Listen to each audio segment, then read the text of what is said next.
السلام عليكم ورحمة الله وبركاته. لكل متابعي شبكة التعليم منزلي العربي أهلا بيكم في هذا اللقاء مع تامي. تامي أم أمريكية لستة أطفال، أصغرهم 3 سنوات وأكبرهم 12 سنة، وعايشة في السعودية. مرت معاهم بتجارب تعليمية مختلفة، بدءا من المدرسة مرورا بالهوم سكولينج أو التعليم المنزلي، وانتهاء بالأن سكولينج أو التعليم اللامدرسي. هنتكلم معاها النهارده ونطرح عليها اسئلتكم اللي بعتوها على الصفحه. خلينا نبدا الحوار معاها ونرحب بيها ونعرف منها اكتر عن تجربتها وعن التعليم اللامدرسي. First of all, I want to say thank you for accepting this interview with the Arabic Homeschooling Network. First of all, I want you to tell us more about yourself and your family. Sure. I'm really excited to do this interview, and I'm really grateful for the time. So about my family, my husband and I, we've been married 17 years and we have 6 children. My oldest is 12, my youngest is 3, and we have 4 boys and 2 girls. We're American. We have moved around quite a bit in the last 7 years now. We've lived in the UAE, and before we moved to Saudi Arabia, we lived in Alaska. We're originally from Georgia in the United States, and we're in our 2nd year living in Saudi Arabia. And my husband works as an educator, and I'm, of course, a stay-at-home mom, and I homeschool my kids. And about your kids? You have 6 children. You can talk to us more about them? Sure. Let's see. My oldest is 12. He is really into gaming and computers and things like that. I guess he's sort of geeky like me. My 11-year-old, 10-year-old, he'll be 11 this year, is my next oldest, and he also is really into gaming and stuff like that, and he kind of likes science and, I don't know, math and sort of in that realm. My oldest daughter is 9, and she really likes artwork and animals, and I don't know, that's sort of all the kind of stuff she's interested in, and she also is really into storytelling and stuff like that. My next oldest is Luke, and he's 7. And Luke, I don't know, he's just really into play and kind of finding the sort of any kind of weird way he can look at life. That's kind of what he's into, just kind of trying to think about things the way nobody else thinks about them. My next oldest is 5. And he is a really quiet child until you get to know him, and then he's kind of can be loud and boisterous. And my youngest is 3, and that's my 2nd daughter. She is the huge extrovert in my family. She never meets a stranger. She loves talking to people. She loves being in the center of the action, and she is very far extroverted compared to the rest of us. Most of us are kind of quiet and reserved, and she is not like the rest of us. You have chosen different educational paths for your kids, starting with homeschooling and finally unschooling. I want you to tell us more about this path and compare between them if you'd like to. Right. So my husband and I, when we first got married, we had no intentions of homeschooling or anything like that. Both of us went through American public school and graduated that. We both went to a big U.S. public university and got degrees from there. We actually both have education degrees. And my oldest child ended up, after I had kids, I chose to be a stay-at-home mother. And then the opportunity happened to where I ended up being able to work at this small private preschool and startup private school. And I knew all the people at the school, and it was a really sweet environment. And I also worked there, and so it was kind of a natural extension for me to send my oldest child to kindergarten there. And it should have been the perfect fit for us. We knew everyone there. They all kind of shared our same values and everything, but it just wasn't working for my oldest son. And he was beginning to hate school even as a kindergartner. And so we finished out the kindergarten year, and I thought they had a program there where I could send him like 2 or 3 days a week to like a homeschool co-op thing. So legally I would file, the paperwork to be a homeschooler in the U.S. This was in Georgia. But the school, he could go there for enrichment or socialization or whatever kind of way you want to look at it for 2 or 3 days a week. And I worked there 3 days a week for the preschool, so I thought, okay, we'll just do it like that. He'll be at school the days I'm at school and home the days I'm at home. And we ended up only doing that for about a month because circumstances after that aligned into where we had no plans of moving, but then, God intervened, and in a whirlwind, we ended up moving from the U.S. and Georgia all the way over to Al-Ain in the UAE. And we had never lived anywhere outside the U.S. or anything like that. So it was a completely new experience for everyone in our family. And when we got over there, we're encountering all the private schools are very expensive, and there's no free public school option for us as expats. And so we just decided to kind of just go, everyone's going to be homeschooled. We're just going to go with that. And so we did that for a few years. And then my oldest found out about this local little small school that's kind of, they called it kind of a homeschool school. And my oldest decided he wanted to go there for 2 days a week. And so I think we did 1 year where he went there for like 2 days a week. And then after about, we lived in the UAE for 3 years. And then after that, we ended up moving to Alaska. Remote Alaska, and we lived in a small village with Native Alaskans there. I mean, it's very remote and very small, and you have to fly in on this little plane, and there's no roads in or out of the village, and it's like 1 square mile, and there's about 1,000 people in the village. So my husband worked at the school, the one public school in the village, and there was about 300 students in the school, and he worked as the media specialist in the school. So we thought, well, okay, this is kind of a good shot for all the kids to try school again. Because honestly, my husband was still sort of nervous about homeschooling, and so he was kind of, encouraged the kids to go try school like all normal kids do. So all my kids, they ended up trying school, and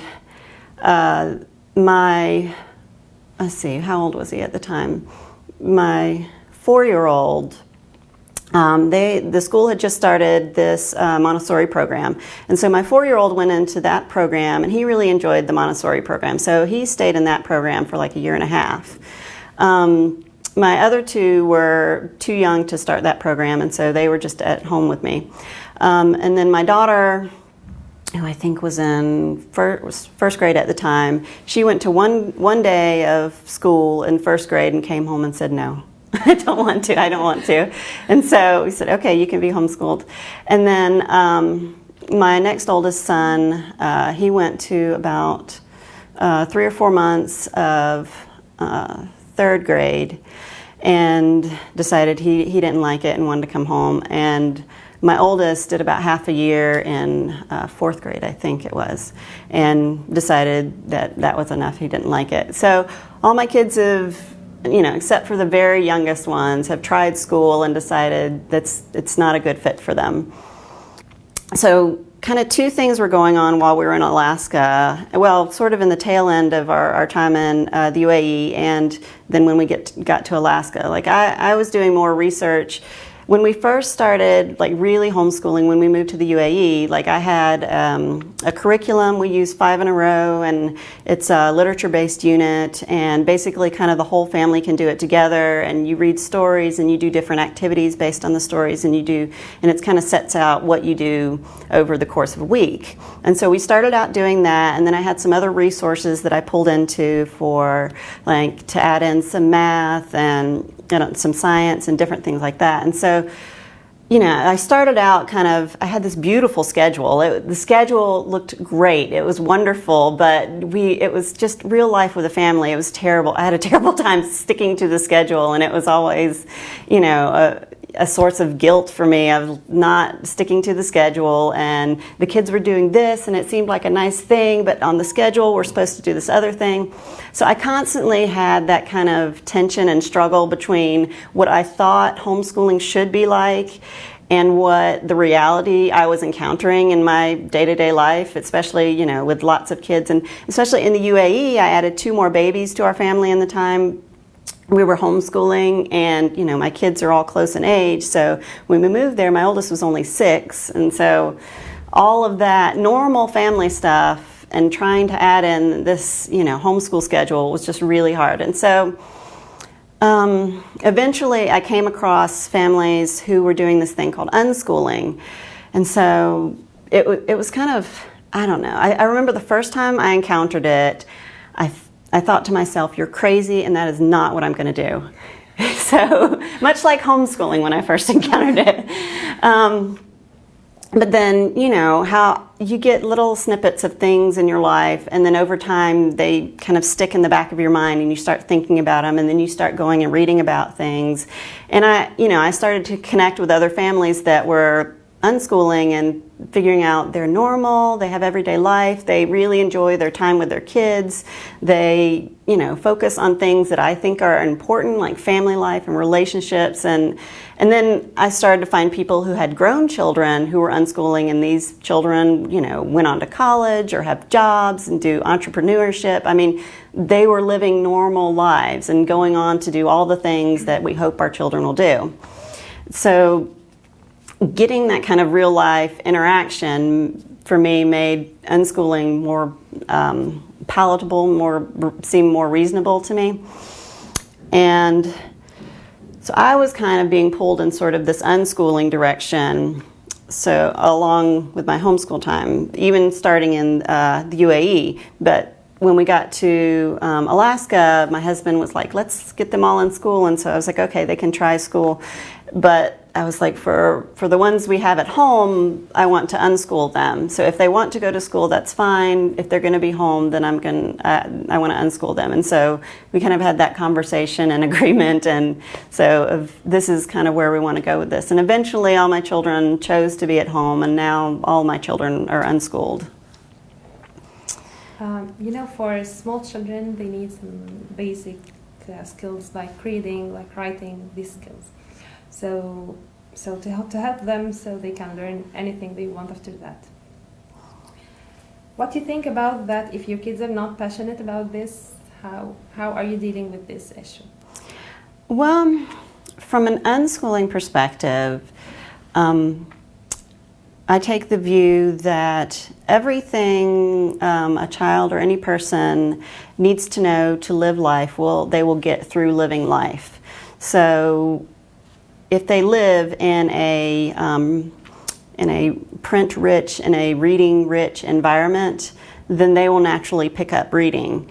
I mean, obviously, like if we lived a completely different life where we never read books, there weren't street signs and, you know, all these things where that people were getting information through reading, then I don't think my kids would ever pick up reading. But that's not the life we live. We live a life where, you know, you go to a store and everything you see, you have to be able to read it to get information, and they see this and it's just normal. So it's like they pick it up like babies learning to talk and walk. They see that as normal, and then they're just naturally drawn to that, because that's how people are designed to naturally be learners, and so they go in that direction.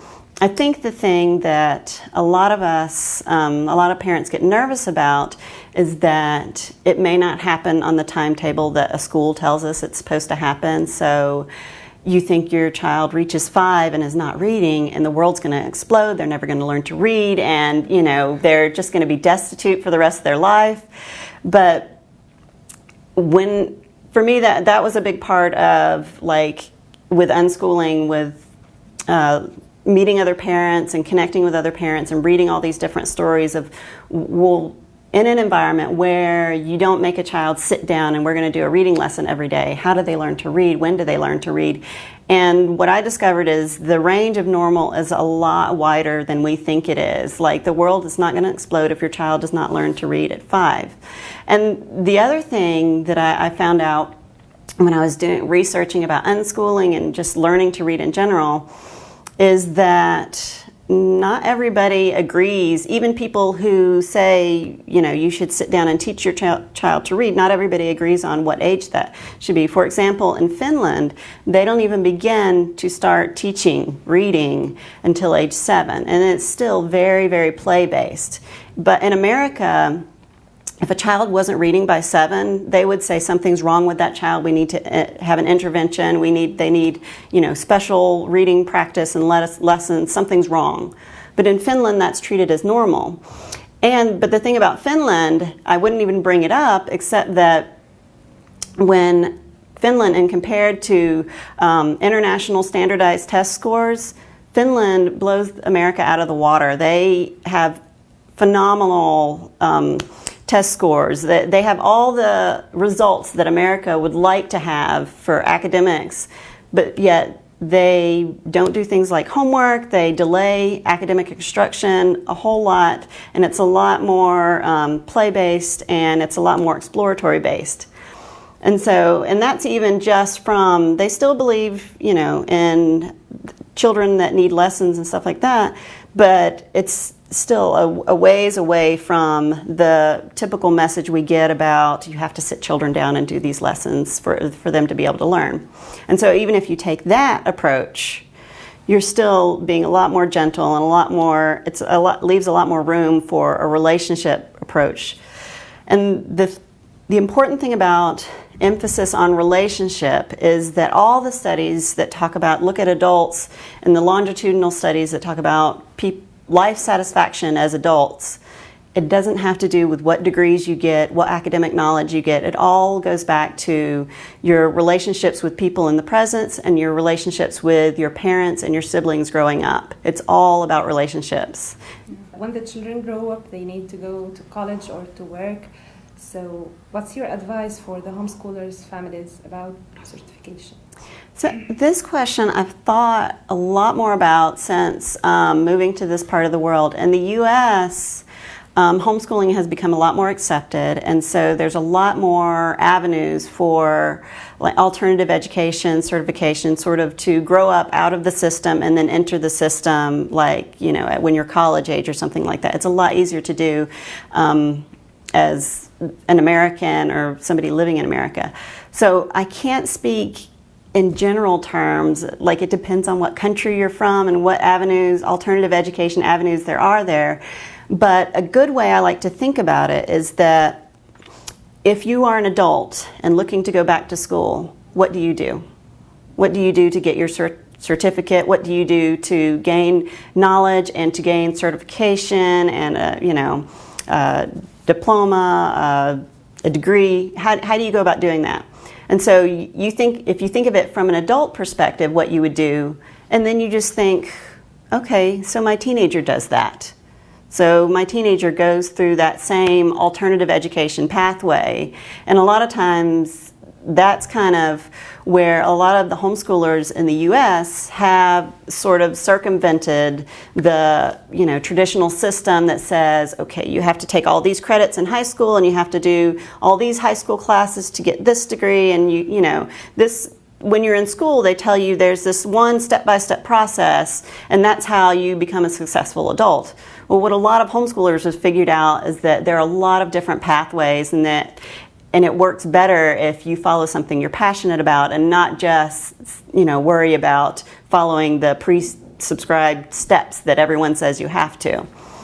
So in general, think about it from an alternative education, adult education point of view, and then apply that to kind of your child to think about alternative ways for getting certificates and stuff like that, especially if you live in a place where homeschooling is not as accepted. You'll definitely have to be a little bit more creative and, helping your child get where they want to go. The homeschoolers often hear the repeated question about socialization. How are your kids developing their social skills while not going to school? Well, the socialization question, it's a humorous question for people who've been homeschooling for a long time. Because, well, for a myriad of reasons, study after study has shown that it's not an issue. Homeschoolers develop socially just fine. And when you think about it a little bit more, the question is kind of ridiculous, because the assumption is that all the children being called away from their family and being secluded from everyday interaction, normal human interaction with multiple ages, just being grouped together in the same age group, away from family members with only one adult present, it's the assumption that that is the best socialization. And I disagree with that. I think being in the family, interacting with the community, living a normal life provides optimal socialization. I always joke that my kids are as socialized as I am. They get to interact with the same kind of people and do the same sort of daily activities as I am. So if I am not socialized, then that's why my kids are not socialized. Okay. Are you following certain routine with your kids throughout your days? Yes and no. Like, we have kind of regular activities we do, but I don't have like prescribed lessons that I say, okay, everyone, it's time to come sit down here and we're going to do a science lesson or something like that. Like, with regard to that, our normal routine, like most families, it revolves around meal times, sleeping and waking times, and for our family, a lot of our sort of more set routine things happen after my husband gets home, because during the day my time is a lot more flexible and I spend a lot more time with my kids. So, if a kid doesn't, I'll offer, do you want to read a book? And if they don't want to read a book at that time, it's no big deal. We can just do it in an hour or later. But my husband's time, since he's away at work all day, he has less time in the evening with the kids, so we're a little more scheduled with our activities. So we have, a meal together in the evenings, and we usually, my husband's really good about organizing like games with the kids. He's really created, like this family culture of the kids like playing games, and we play card games together and different board games, and they've really gotten into playing games, and my husband's been really instrumental in kind of developing that sort of family culture of playing games together, which I really enjoy. And a lot of times, and we have sort of a weekly routine of taking kids out on one night, and I have kind of a date night with my husband. It doesn't, it's obviously not exactly homeschooling, but it's for my own sanity, so it's good. And so, we have set things, but it's not like, oh, it's, 3 o'clock, we have to do, this lesson or something like that. Sure. Okay. So you talked about your sanity, so how are you balancing between being a mother, teaching your kids, have time for yourself, and do housework if you have to do? How are you balancing between all of these roles? I think a lot of it, you just have to be creative, you have to be gentle with yourself about that you're not going to get everything done. There was this scheduling program I came upon when I had like 4 kids that were like 5 and under. Just, crazy time. And because I always felt like I was behind and could never get anything done. And one of the advices of the program was to take every single thing you think you need to get done during the day, no matter how small. You need to wash the dishes, do laundry, you want to read to your kids, all the things, and set a time, how long you think it will be, 15 minutes, 10 minutes, an hour, whatever, and then write all those things down, include sleep, everything, and then add them up and see what you get. And this was true for me, and it said for most other people that when I first did it, I added up all the times and it was over 24 hours.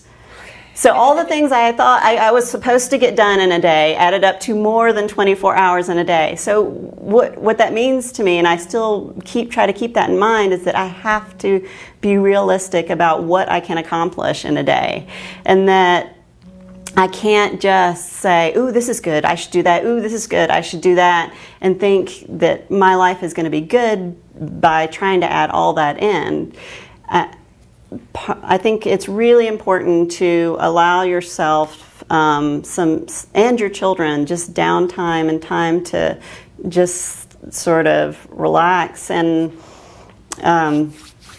so just because there are lots of wonderful things out there doesn't mean you have to do all of them.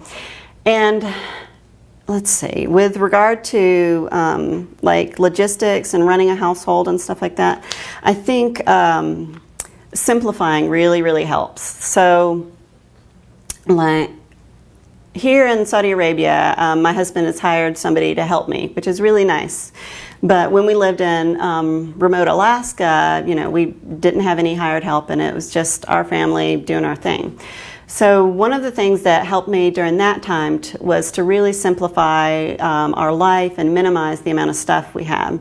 So if you think about like just laundry, for example, if you minimize everybody's wardrobe and the kids you don't have like this huge amount of dresses for your little girl that she will probably never wear all of the dresses. Like if you just have like this smaller capsule wardrobe for each of your kids. So my goal is for each of my kids, I have the wardrobe that can all fit in one load of laundry. So if we've just, for whatever reason, gotten completely behind on laundry, we can completely catch up with 8 loads of laundry.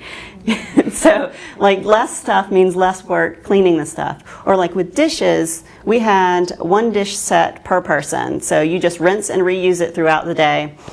And I was also, I know it's not a great thing for the environment long term, but I was also didn't feel guilty about if we got really behind on dishes and stuff like that. I would just pull out like all the disposable plates and stuff like that and just use them until we got caught up for my own sanity. So just being kind of creative about it and thinking about it in sort of a way that not of all the things you think you should have or should do as a family, but thinking about it more from the perspective of what will give you more time and more peace and, make your life sort of smoother. And it doesn't matter if nobody else is doing it this way. If it works for your family, then you do that. Okay, some homeschooling mothers have special circumstances, like having new baby, like being sick for a long time. What's your advice in these cases? Again, be gentle with yourself. I mean, a new baby is just like this amazing learning experience in and of itself. Like, I feel like you don't need to add anything to it. So in the time of a new baby, just focus on new baby stuff. Like, if you want to have some sort of academic thing you do for the day, your whole goal is to read to your kids once that day. That's the day. You feed them, they're clothed, and you read to them. That is your whole day. Like that, it needs to be that simple when you have a new baby in the house. And and the same with like sickness and stuff. I mean, all these kind of learning experiences can come out of this. Your children can learn to be charitable and to do for others and to serve others and, and to this kindness of helping others, if that is, you treat it like a normal life event and that it's a thing that happens.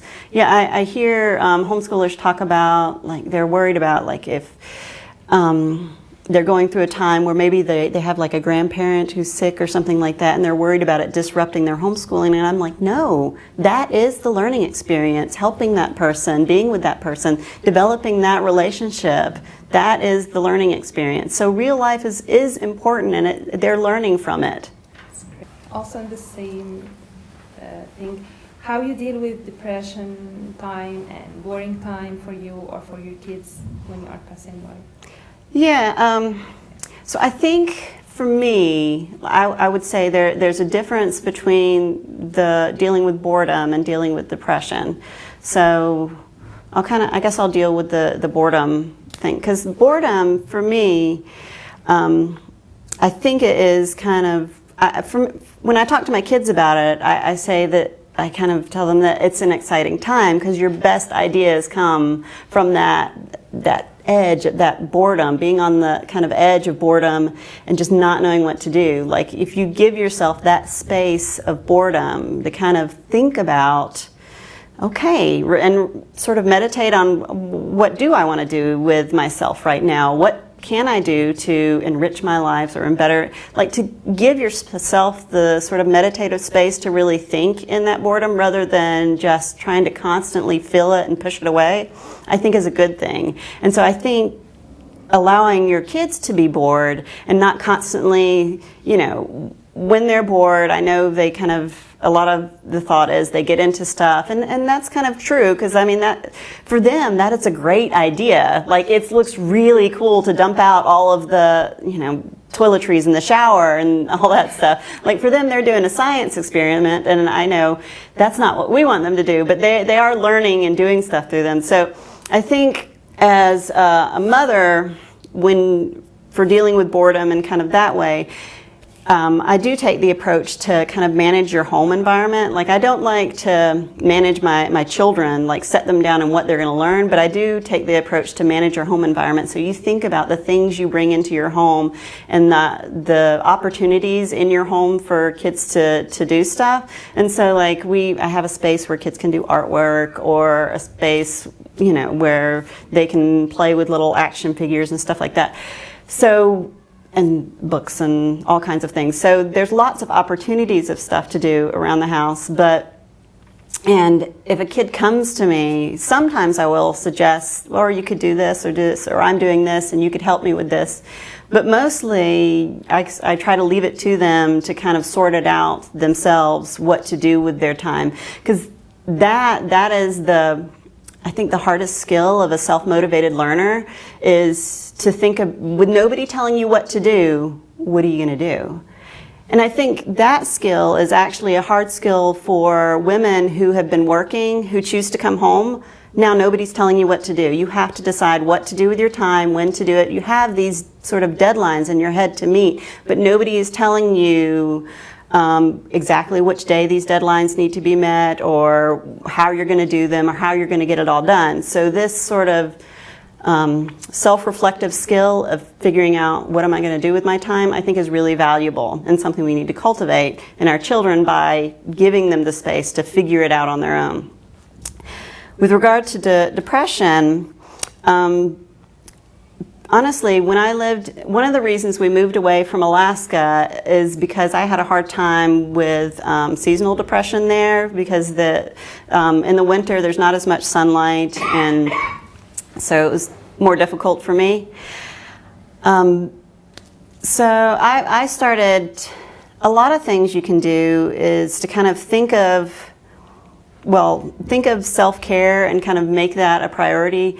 I've read one person kind of phrase it in a way of, how would you care for your child if they were struggling? Okay, now turn that back on yourself, and what do you need to care for yourself? Because for your child to thrive, they need parents that are thriving also. So you need to take your own self-care important. So think about your own temperament. Like, I'm very introverted, and so I know I need some sort of alone time during the day, throughout the day. So I have to be creative and think about, okay, how am I going to arrange this? How's that going to work out? So you have 6 children. How can you deal with everyone's passion, everyone's needs, giving everyone his special time? Isn't it challenging for you? Yeah, I think when you have, apparently, 6 children is in the realm of a larger family. So when people encounter other people with a larger family, a lot of times I'll get the question of, how do you meet all the children's needs and stuff like that. And the thing I was thinking about with it is that we don't ask that question in schools, though. In most schools, you have one teacher with about 24 students. And we never ask that question of, how are you meeting all their needs? How are you? And it's just obvious. And think about, if you had a classroom that was one teacher with 6 children, they would be bragging all over the place of, oh, what a low teacher-student ratio, and what a great school we have. And so when you think of it that way, it kind of thinks, oh, yeah, it's not that hard. And you think about it, like, how many friends do you have? Do you have 6 friends? Are you able to be friends with 6 people? And so when you think of it in a relationship base, yeah, I can get to know 6 people. I can get to know 8 people and more. And it's, humans have that capacity.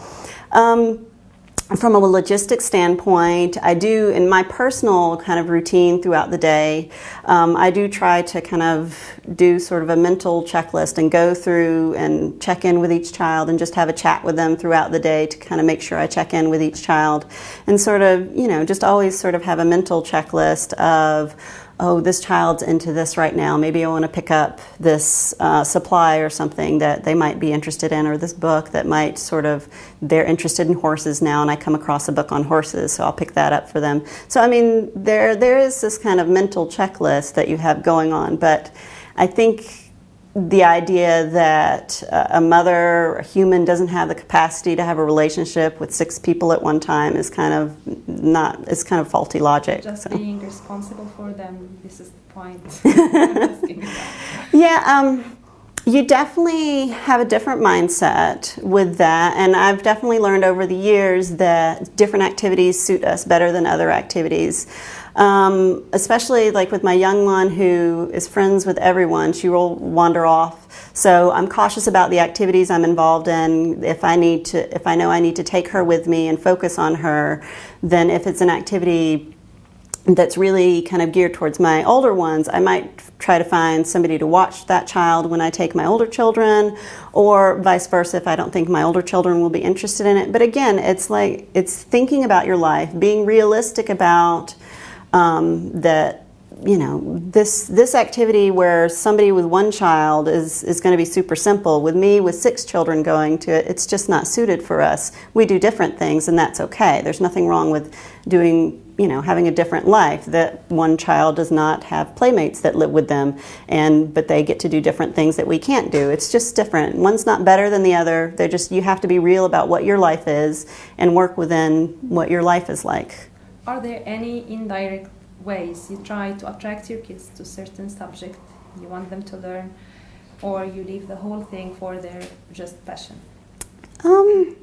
I'd say it's a little bit of both. In unschooling circles, that would be called strewing. So it's basically like you see something and you sort of leave it in the child's pathway for them to come across. And I definitely do that. But from an unschooling perspective, you kind of have to have this distance and be okay with them saying, no, I'm not interested right now, or, not right now, or maybe not at all. So I think that's where the difficulty comes in. Because I have lots of things I want to share with my children and want them to learn and, want to impart to them. But a lot of times, as soon as you kind of go down that road of insisting that they learn that, the learning turns off. They're not interested, and you can even cultivate this defiant attitude towards this thing you hold so dear, you want them to learn. And so, I don't know, I think you kind of have to be careful and respectful with how you introduce stuff to them so as to, sort of not make them sort of back away from it too much. How can you measure the development of your kids according to their ages? Well, again, I think it depends on kind of what you're thinking of as normal. Because again, when we talked about the reading, in some places they say, your child has to be reading by 5, in other places by 7, and in other places, if they've shown that, children who aren't reading by 14, when you look at them as an adult, they're perfectly fine. And so kind of getting your head around what really is normal, and not necessarily saying just because the school's doing that and the school says this was what age you have to do doesn't necessarily mean that that is normal in the sense that normal for human learning. So I think being more patient with when they will acquire skills, because some skills they'll acquire early and some skills they'll acquire late. And a lot of what they do in schools is there's this long range of how it's acquired in natural learning, but they say, oh, everyone should be right about here. But when in reality you have these kids learning these things all over the place. When in a family, you don't have most families, at least, most mothers don't have 24 children to look after. And they don't have other people, like in a classroom setting, the teacher has like 24 students, and you have to document all these things that they're doing to report back to your boss, to report back to the parents. And when you're in a homeschool, you don't have that. I can see the child is doing something there and know, okay, they got that. And that's it. That's all you just have to see it and know. And like if you're worried about them struggling in an area, there's nothing wrong with like, putting stuff in their path or, saying, oh, do you want to sit down and work on this with me? Or, trying to introduce it some more if you're worried about it, or even just having a conversation about this. Like if you think your child is a late reader and you say, having a question and answer with them, does that bother you? Is this something you want to work on right now? And, just having a real discussion with them about that. At home, there's a lot less pressure to conform to, whatever standards other people set in place. Because really, it's not about learning all this material in a certain time. It's about helping your child get to where they want to go. So, for example, if you have a child that grows up and just loves horses and wants to do everything with horses and, wants to have a farm with horses and all of that, are you really going to stress about whether or not they know trigonometry? Is that really going to get them where they want to go? So knowing your child and knowing kind of where they're heading helps you to relax about whether or not they're gaining all these skills. Because all that matters is what they're getting them where they want to go. Is there any question that I didn't ask you want to talk about? No, I think I could be pretty long-winded. So. Okay, finally, thank you so much for being with the Arabic Homeschooling Network in this interview, and hope this interview can help. شكرا لكم. السلام عليكم ورحمة الله.